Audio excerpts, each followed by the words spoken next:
It's the 22nd of April 21, and this is another brief upload with regard to the injustice, discrimination and inequality that I'm experiencing, and just how unfathomable these entire circumstances are. So, just as a reminder, this is ad nauseum, but as a mother that's waiting for procedures to be acknowledged due to unlawful actions and offences I experienced in 2017 without progress in the relevant establishments or agencies, and without accountability being practiced, and without courtesy being acknowledged, I have to share with regard to these awful, appalling circumstances that are occurring in a democracy.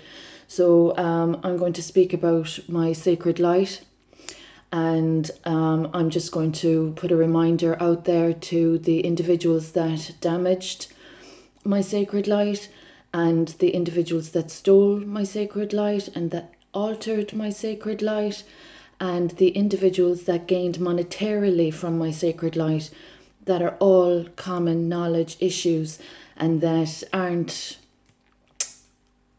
safe factors to negotiate with poor tactics of culprits that have offended the democracy. So as I've mentioned, there's been foul play and there's been a lot of bad publicity, and there have been poor developments.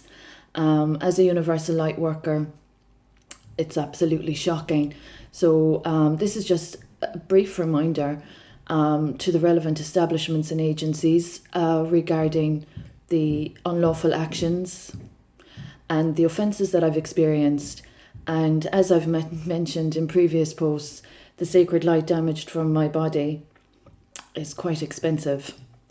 And this disrespect that's been shown to this person, this law-abiding citizen, without legal representation, medical care, or without my matrimony being respected, or my child in my care, all of these offences really contradict the ideology of universalism, universality, universal light work practices.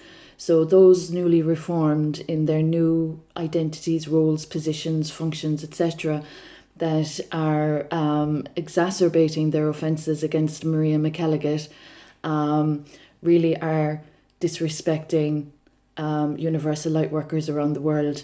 The publicity from this situation has not helped society, and progress has been stunted when simple principles and practices haven't been actually respected either.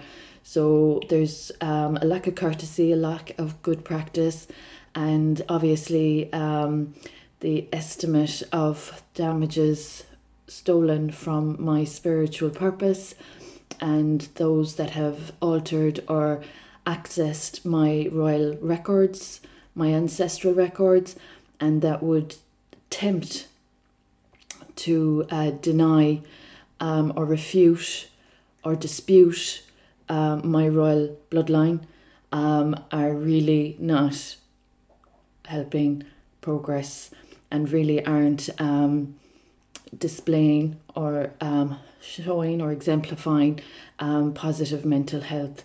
And as a recovery advocate, there's a sickness being bred, and that's unfortunate. So the offences I've experienced are inexcusable.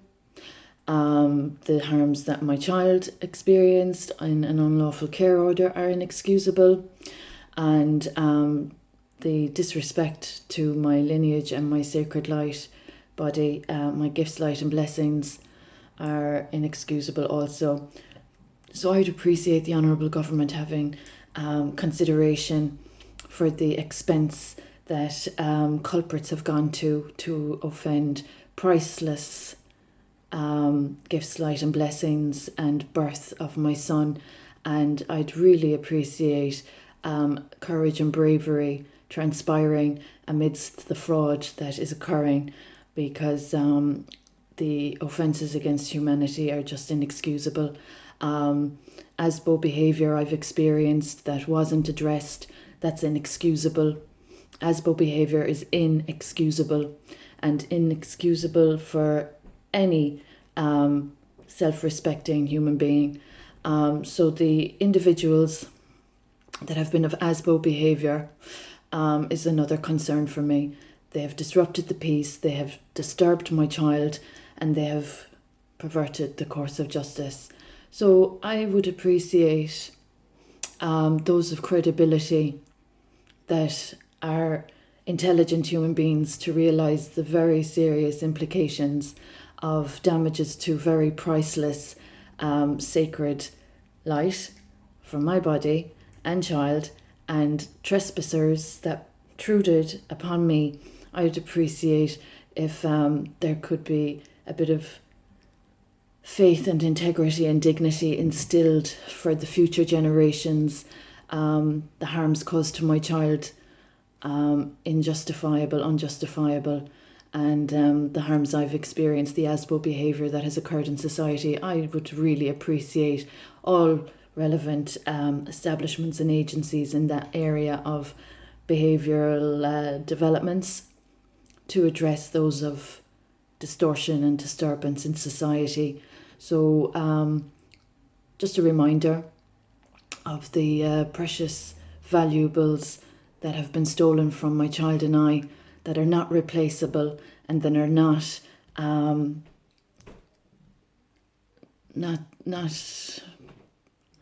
aspects of my identity that I take too kindly to being damaged or disrespected by unforgivable human beings that have disrespected civil society, the democracy, human rights, etc. So I'm a little bit disgruntled, very disappointed. There's a poor example being set in society, and it's very disappointing. So I hope the United Nations knows the value of what has been damaged in my private and personal life, in my professional life, and in my purpose. I really sincerely hope the United Nations knows the value of sacred.